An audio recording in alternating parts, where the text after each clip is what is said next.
1400 করে নিচ্ছি। আব্দুল্লাহপুর যাবো। আব্দুল্লাহপুরে জি। আপনার কাউন্টার কোথায়? দোতলা। দোতলা কাউন্টার থেকে। দোতলা কাউন্টার, আচ্ছা আচ্ছা।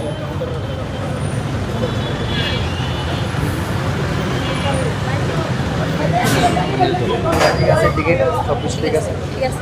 কোনো সমস্যা না। যে বীরগঞ্জ উপজেলায় সেনাবাহিনী যে রয়েছে, যে টিকিট কাউন্টারগুলো যে রয়েছে, টিকিট কাউন্টারগুলিতে সেনা অভিযান চলছে এই মুহূর্তে।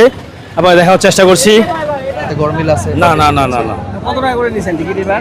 এবার 1200 সরকারি রেট যেটা, সব জায়গাতে সরকারি রেট যেটা সেটাই 1200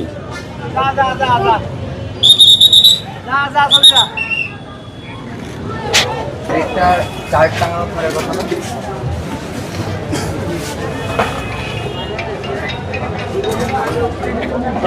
তিনজন যাত্রী আমরা, 3750 টাকা। আচ্ছা, কোথায় যাচ্ছে আপনি? ঠিক আছে, আমরা যাব ঢাকা সাভারে, ফুলবাড়িয়া যাব।